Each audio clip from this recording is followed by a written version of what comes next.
Graça e paz, amados irmãos e amigos do coração. Aqui quem vos fala é o pastor Rodrigo. Eu faço parte da Segunda Igreja Batista na cidade de Canoinhas, que é uma congregação da Primeira Igreja Batista de Porto União, aqui no estado de Santa Catarina. Estou aqui mais uma vez para compartilhar ao seu coração a palavra de Deus. E aqui na Segunda Igreja Batista de Canoinhas, nós estamos meditando no Evangelho de Mateus. Exatamente. Eu quero convidar você nesse momento a pegar a sua Bíblia. E hoje nós faremos uma exposição bíblica em Mateus capítulo 16, a partir do verso 13, exatamente. Mateus capítulo 16, a partir do verso 13. Quero convidá-lo você a pegar a sua Bíblia e, por gentileza, acompanhe a leitura da Escritura. Verso 13 diz assim: Indo Jesus para os lados de Cesareia de Filipe, perguntou a seus discípulos: Quem diz o povo ser o Filho do Homem? E eles responderam: Uns dizem João Batista, outros Elias e outros Jeremias ou algum dos profetas. Mas vós, continuou ele, quem dizeis que eu sou? Respondendo Simão Pedro disse: Tu és o Cristo, o Filho do Deus vivo. Então Jesus lhes afirmou: Bem-aventurado és, Simão Bar-Jonas, porque não foi carne e sangue que te revelaram, mas meu Pai que está nos céus. Também eu te digo que tu és Pedro, e sobre esta pedra edificarei a minha igreja, e as portas do inferno não prevalecerão contra ela. Dar-te-ei as chaves do reino dos céus. O que ligares na terra terá sido ligado nos céus, e o que desligares na terra terá sido desligado nos céus. Então advertiu os discípulos de que a ninguém dissesse ser ele o Cristo. Exatamente, essa foi a leitura da Escritura. Eu quero chamar a sua atenção nesse dia, porque o assunto deste texto sagrado que eu quero expor nesse dia é o seguinte: eu quero falar sobre a supremacia de Jesus. Exatamente. Nós já meditamos aqui, nós chegamos em Mateus capítulo 16, já meditamos do verso 1 ao 12 e nós falamos sobre as advertências de Jesus. Se você ainda não ouviu esse sermão, só entrar aí no canal da nossa igreja. E hoje eu quero fazer uma exposição do verso 13 a 20, que traz como assunto principal do texto sagrado a supremacia de Jesus. Exatamente. Então, preste atenção na explicação.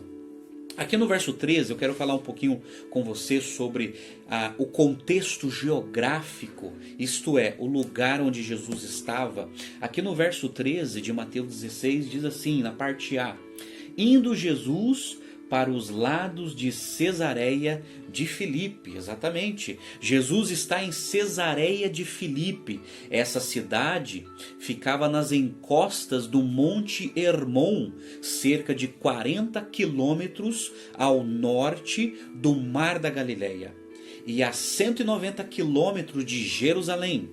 Essa era uma região sob forte influência de várias religiões. Por exemplo, nessa cidade, Cesareia de Filipe, havia sido o centro principal do culto a Baal, que era um falso deus que foi muito venerado e adorado no Antigo Testamento e também na época de Jesus.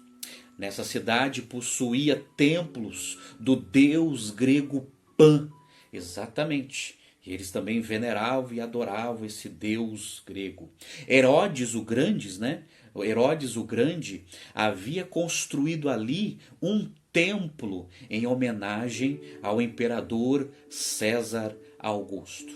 É em meio a essas superstições pagãs É em meio a essa multiplicidade de religiões, onde eles também estavam livres da interferência política de Herodes Antipas, que mandou decapitar a cabeça de João Batista. E Jesus buscou a adequada oportunidade nesse ambiente para obter de seus discípulos a resposta a duas perguntas. Duas perguntas muito bem formuladas pelo nosso Senhor. A primeira pergunta era o seguinte: que opiniões o povo em geral tinha dele? E a segunda pergunta: e quem os discípulos pensavam quem ele realmente era? Pois bem, esse texto sagrado nos ensina 4 verdades solenes. Eu quero chamar a sua atenção para essas 4 verdades solenes. Eu já vou expor esses 4 pontos para você e logo após eu vou desenvolver. O primeiro ponto, a primeira verdade: uma confusão, uma revelação, uma declaração e uma advertência. Exatamente. Uma confusão, verso de 13 a 14, veremos isso. Uma revelação, versos de 15 a 17. Uma declaração, verso 18 e 19. E uma advertência, verso 20. Pois bem, quero vos apresentar o primeiro ponto. Uma revelação, que está aí no verso 13 e 14. A questão é o seguinte: a Galileia estava rodeado de povos pagãos e recebia muita influência grega, do helenismo. Exatamente. E aí no verso 13, na parte B, diz que o seguinte, que é nessa região que Jesus pergunta a seus discípulos: quem diz o povo ser o Filho do Homem? Exatamente. Então Jesus faz uma espécie de censo, censo socio-religioso naquela região. E Jesus pergunta aos seus discípulos: e o que o povo diz sobre o Filho do Homem? O comentarista Robert Mounce, ele explica que o objetivo dessa pergunta não é simplesmente saber o que os outros estão dizendo, mas corrigir na mente dos discípulos qualquer interpretação errônea sobre a missão de Jesus. Exatamente, Jesus não estava preocupado com ibope, ele não estava preocupado com popularidade, ele não estava preocupado com propaganda e marketing, não, ele não estava preocupado, ele estava preocupado com a má interpretação na cabeça dos discípulos sobre a sua missão. E Jesus faz essa pergunta: o que o povo anda dizendo de mim? A resposta dos discípulos revela a confusão dominante na cabeça do povo. Olha o verso 14, os discípulos respondem assim: uns dizem João Batista, outros Elias e outros Jeremias ou alguns dos profetas. Exatamente. Então aquele povo seleciona ou se lembra de grandes profetas que houve naquela região, que tiveram uma grande influência devido à mensagem impactante que eles tinham, e eles fazem essa associação, dizendo que Jesus poderia ser um desses cujo o espírito desses estivesse em Jesus. Então eles acreditavam muito naquela época sobre a transmigração da alma no corpo de outra pessoa, ou a doutrina da reencarnação, que são questões que Jesus nunca ensinou e nunca afirmou. Eu concordo com o comentarista A.T. Robertson quando ele diz que as multidões só o estavam seguindo superficialmente e nutriam expectativas vagas acerca dele como Messias político. É isso que estava na cabeça do povo também. O povo estava esperando um Messias político e guerrilheiro, e alguns estavam fazendo essa associação à pessoa e à missão de Jesus. A questão é a seguinte: embora essas 3 personagens citadas tivessem pontos de convergência com a vida de Jesus, este era absolutamente distinto daqueles. Só lembrando que João Batista foi decapitado, Elias não morreu, ele foi transladado numa carruagem de fogo, isso é, ele foi arrebatado, ele não morreu. Jeremias foi morto e a maioria dos outros profetas também foram martirizados. Mas olha só, o comentarista britânico Tasker, falando sobre Jesus e esses outros profetas que o povo estava fazendo associações, ele fala algo com muita maestria. Ele escreveu assim, preste atenção: João Batista podia preparar os homens para entrar no reino, mas só Jesus é a porta do reino. Elias era um homem de oração e empreendeu triunfante guerra contra a falsa religião, derramando o sangue dos falsos profetas. Mas Jesus venceu a maior batalha, derramando o próprio sangue em resgate do seu povo. Jeremias é o tipo de Cristo, pelo seu exemplo de paciente resistência e sofrimento imerecido. Mas Jeremias foi um grande profeta, nada mais. Ele profetizou a nova aliança, mas só Jesus inaugurou a nova aliança em seu sangue. Exatamente. Jesus está acima do profeta João Batista, do profeta Elias, do profeta Jeremias e de todos os grandes profetas do Antigo Testamento. Jesus está acima desses grandes. E essa era a confusão na cabeça do povão. O segundo ponto que eu quero desenvolver com vocês e expor é uma revelação. Essa verdade está do verso 15 a 17. A pergunta de Jesus agora é direcionada aos seus próprios discípulos. Olha aí no verso 15, Jesus fala assim: mas vós, continua ele, quem dizeis que eu sou?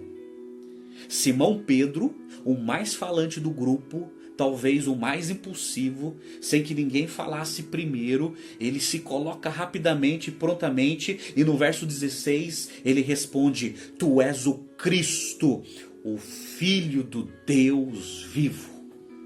Exatamente. Grande declaração, né? Grande confissão.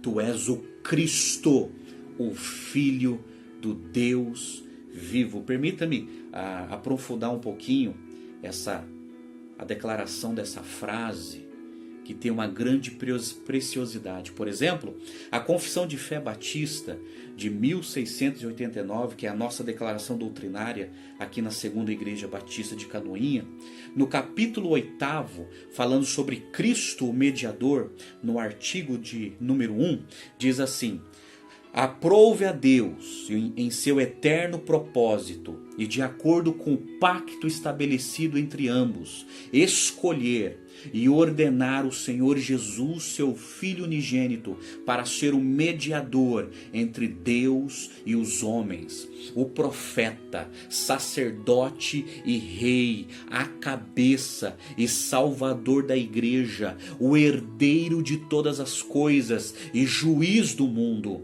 a quem, desde toda a eternidade, deu um povo para ser sua semente e para ser por ele, no tempo, remido, chamado, justificado, santificado e glorificado. Esse é o Cristo, o único mediador entre Deus e os homens. O Cristo que é o profeta, que é o sacerdote, o nosso sumo sacerdote, que é o nosso rei, o Rei dos reis, o Senhor dos senhores. Esse é o Cristo, o Filho do Deus vivo.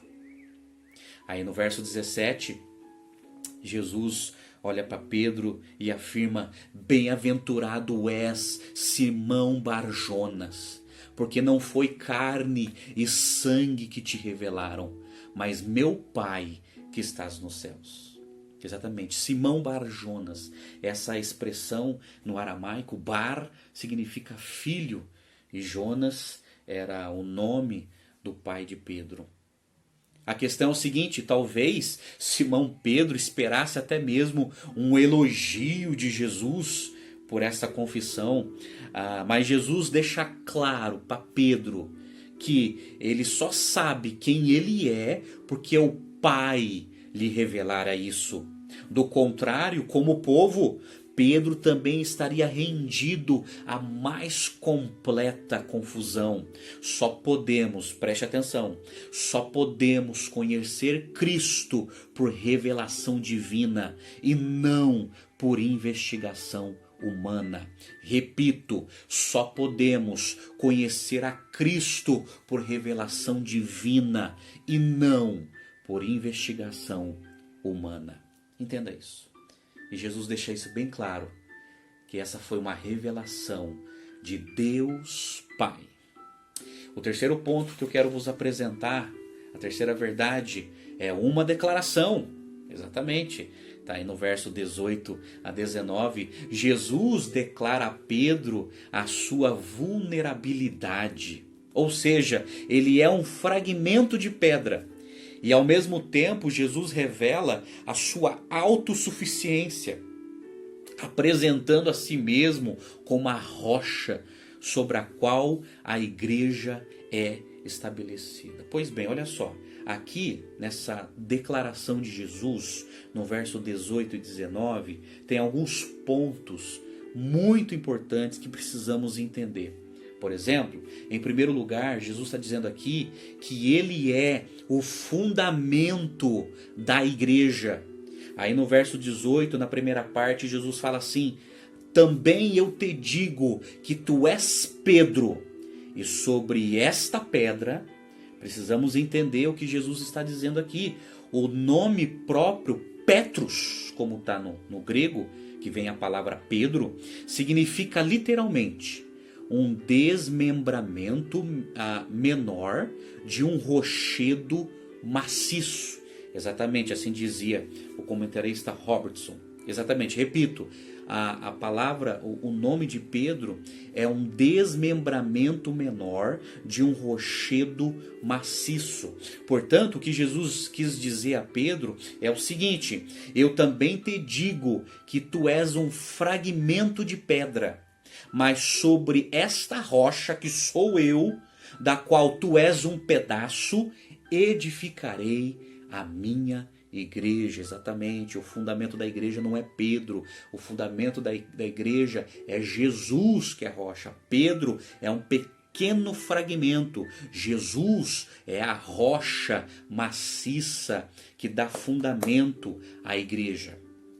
O apóstolo Pedro entendeu tanto isso, essa declaração de Jesus, e inspirado pelo Espírito Santo, ele escreve a sua primeira carta, a primeira carta de Pedro, capítulo 2, verso de 4 a 10. Olha só o que ele escreveu, olha só o que ele relatou, que ele registrou inspirado pelo Espírito Santo. Ele escreveu assim: chegando-vos para ele, a pedra que vive, rejeitada sim pelos homens, mas para Deus eleita e preciosa. Também vós mesmos, como pedras que vivem, sois edificados casa espiritual para ser de sacerdócio santo, a fim de oferecer-te sacrifícios espirituais agradáveis a Deus por intermédio de Jesus Cristo. Pois isto está na Escritura: eis que ponho em Sião uma pedra angular, eleita e preciosa, e quem nela crê não será de modo algum envergonhado. Para vós outros, portanto, os que credes, é a preciosidade, mas para os descrentes, a pedra que os construtores rejeitaram.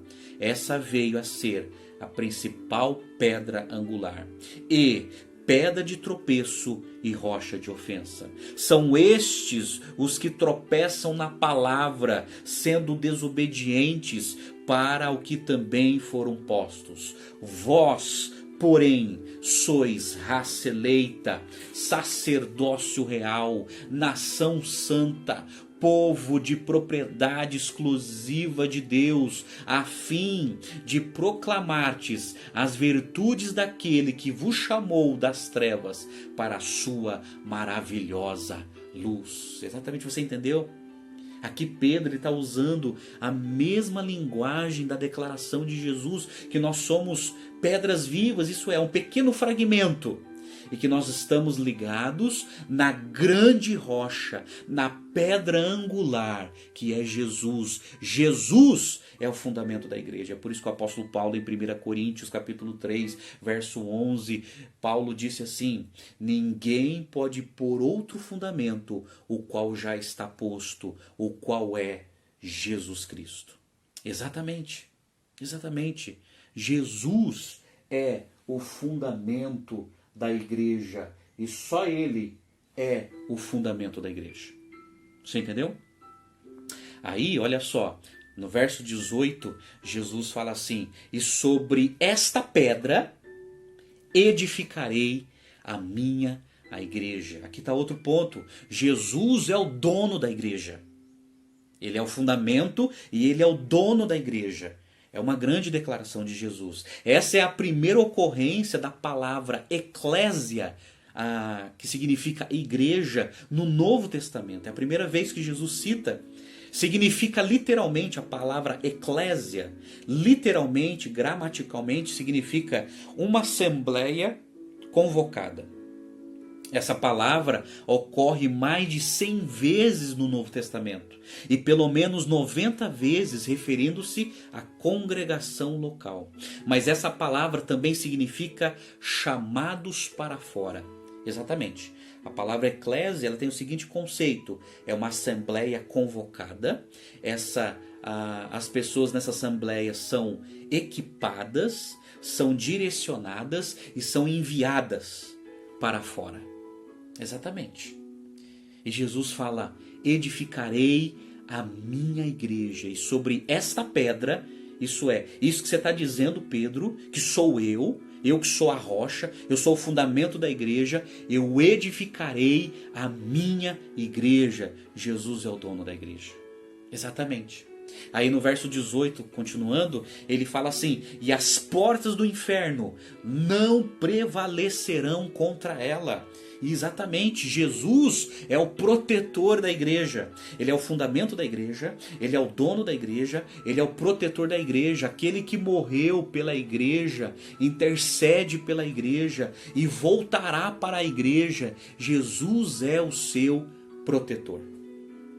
Exatamente. Aí no verso 19, Jesus fala assim: dar-te-ei as chaves do reino dos céus. O que ligares na terra terá sido ligado nos céus, e o que deles desligares na terra terá sido desligado nos céus. As chaves do reino dos céus são o Evangelho. Presta atenção. As chaves do reino dos céus são o Evangelho da graça de Deus. Exatamente. Vamos deixar toda a superstição de fora. Tá ok? As chaves aqui do reino é o Evangelho. Exatamente. Pedro foi um homem usado por Deus para usar essas chaves pregando o Evangelho aos judeus, em Atos capítulo 2, pregando o Evangelho aos samaritanos, em Atos capítulo 8, e pregando o Evangelho aos gentios, em Atos capítulo 10. Essas chaves foram dadas não somente a Pedro, mas aos demais apóstolos e a todos os pregadores do Evangelho. Exatamente. Essa é as chaves do reino dos céus. Exatamente. E quem promove isso é Jesus. É Jesus. Exatamente. Essa foi a grande declaração de Jesus. O quarto e último ponto que eu quero expor para vocês é uma advertência. Exatamente. Que está relatado no verso 20. Mas a questão é o seguinte: depois de afirmar a bem-aventurança de Simão Pedro por declarar a sua messianidade, sua filiação divina, e após se apresentar como o fundamento, o dono e o protetor da igreja, e deixando o evangelho na mão dos apóstolos, os advertiu para que não divulgasse essa informação para ninguém. Como está aí no verso 20, que Jesus falou assim: então advertiu os discípulos de que a ninguém dissesse ser ele o Cristo.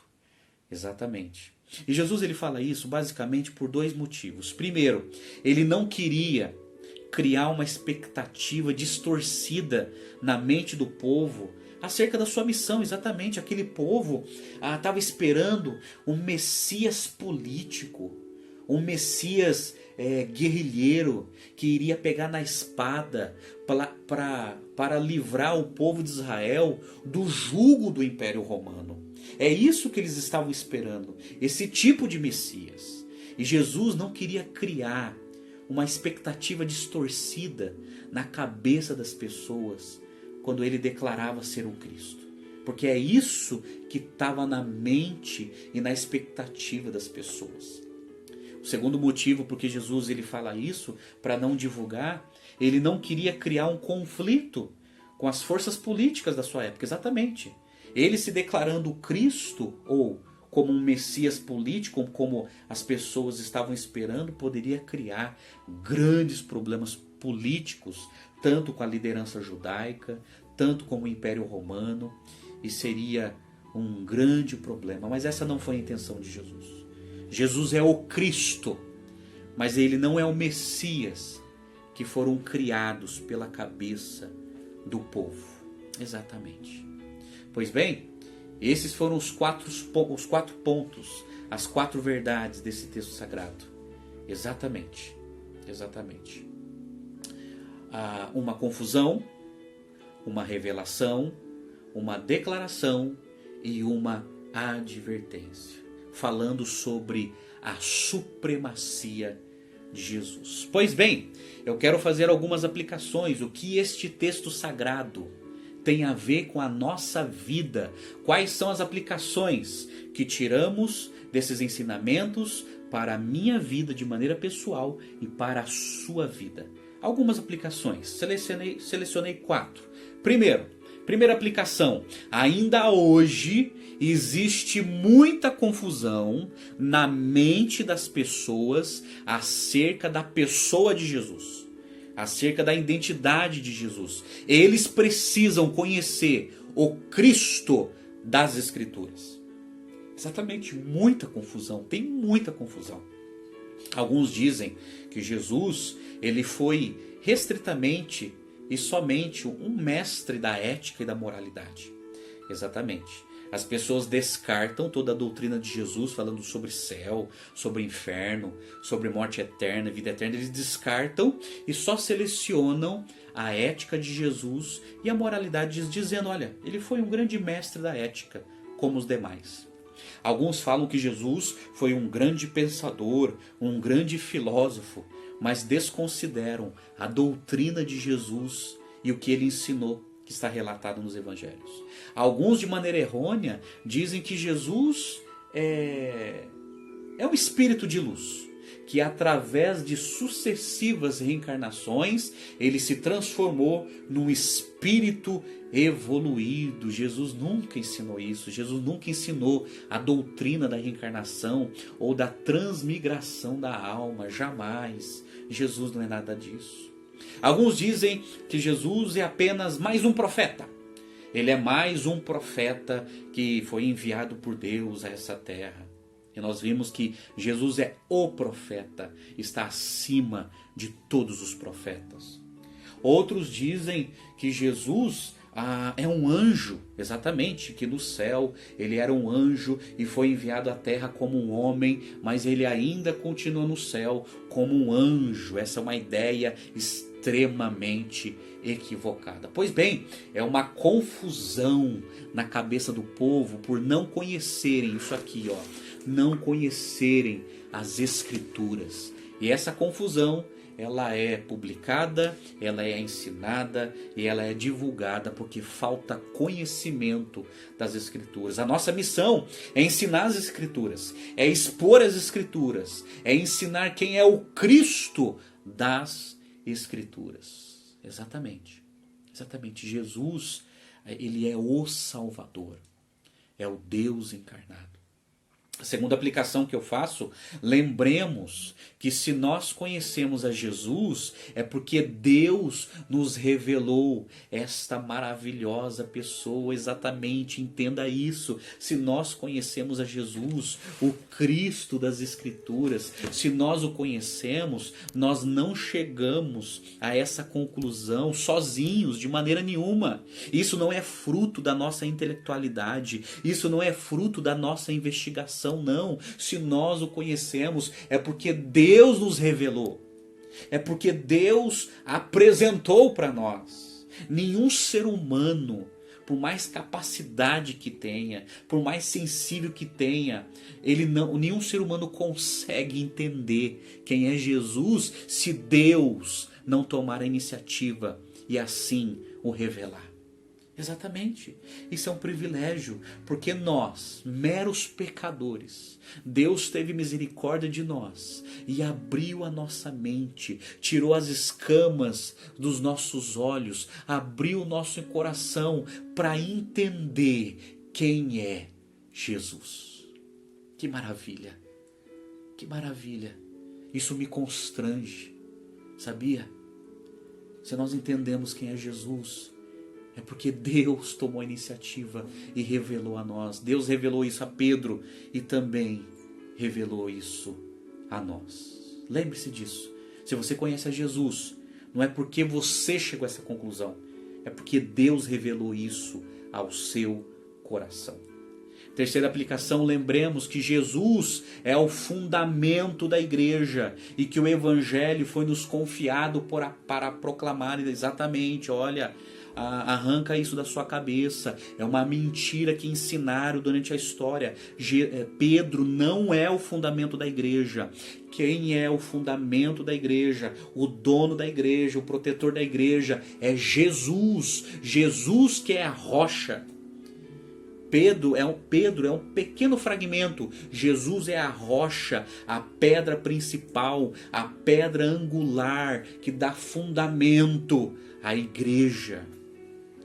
E Jesus deixou as chaves do reino dos céus nas minhas mãos e na sua mão para proclamar o evangelho, para anunciar o evangelho a esse mundo. Exatamente. Precisamos fazer como Pedro e os demais apóstolos, pregar o evangelho. Você tem pregado o evangelho? Você tem anunciado o evangelho? Faça isso. Só assim as pessoas conhecerão o fundamento da igreja, que é Jesus. E quarto e última aplicação, lembremos que Jesus Cristo é o Filho do Deus vivo. Lembre-se. Lembre-se da confissão de Pedro. Tu és o Cristo, o Filho do Deus vivo. Exatamente. Amigo, você que está me assistindo, amigo do coração, você conhece a Jesus? Você conhece Jesus como o Cristo, o Filho do Deus vivo? Hoje, Deus está revelando isso ao seu coração. Hoje, Deus está revelando a você que você é um pecador perdido. Exatamente. Não adianta se justificar com as suas bondades. Não adianta se defender, desarme-se. Reconheça que você é um pecador, assim como eu reconheço. Reconheça que você é um pecador perdido e que necessita de Jesus. Só aqueles que têm essa consciência, que é uma revelação do Pai, é que reconhece que Jesus é o Cristo, o Filho do Deus vivo. Arrependa-se dos seus pecados. Abandone os seus pecados. Abandone a prática do pecado, aquilo que separa você de Deus. E confie na obra que Jesus realizou por você lá na cruz do Calvário, morrendo por você. Ele é o Cristo, o enviado de Deus, o Filho de Deus que veio ao mundo para morrer na cruz do Calvário como nosso substituto. E na cruz do Calvário ele foi sacrificado, derramando o seu sangue para perdoar os nossos pecados, para nos purificar e para nos reconciliar com Deus, porque estávamos separados por causa dos nossos pecados, mas Jesus veio para nos levar ao Pai. É isso. Essas são as chaves do reino. Esse é o Evangelho. Arrependimento e fé. Eu quero convidar você a reconhecer que é um pecador, que é uma pecadora. E pela fé, se aproximar de Jesus nesse momento. Aceitando-o em seu coração, reconhecendo que Ele é o Cristo, o Salvador da sua alma. E confesse isso com a sua boca. E convide Jesus para entrar na sua vida a partir de hoje. Exatamente. Esse é o Cristo, o Filho do Deus vivo, que Pedro falou. E que isso ele entendeu por revelação e não por conclusões. Você está entendendo? A minha oração é que você reconheça que Jesus é o Cristo, o Filho do Deus vivo. Esta é a supremacia de Jesus. Amém? Vamos orar? Senhor Deus, meu Pai Todo-Poderoso, muito obrigado pela Tua revelação na nossa vida. Se hoje nós entendemos, se hoje nós discernimos, é porque o Senhor mostrou isso para nós. E te agradecemos, ó Deus, porque nós nos sentimos tão indignos, ó Deus, mas por causa do Teu infinito amor e da Tua graça irresistível, o Senhor revelou isso aos nossos corações e nos concedeu tão grande salvação. Obrigado, Senhor, não tenho palavras para expor a minha gratidão, ó Deus. A minha oração, Pai, é que Tu fales, que o Senhor se revele ao coração de cada um que assistirá esse vídeo. Toca, Senhor, no coração de cada um e converta-os, ó Deus. Que eles possam reconhecer que Jesus é o Cristo, o Filho do Deus vivo. Ó Deus, eu sei que somente o Senhor pode fazer isso no coração humano, arrancando um coração de pedra e dando um coração de carne, e colocando o Teu Espírito sobre cada pessoa. Faça isso, Senhor. Faça isso. E obrigado, Senhor, por Jesus, que é o fundamento, o dono da igreja e o protetor da igreja. Nós te adoramos, nós te bendizemos, pois Tu és o Cristo, o Filho do Deus vivo. Oramos nesse nome, o nome do Senhor Jesus. Amém e amém. Que Deus os abençoe e até a próxima, se Deus quiser.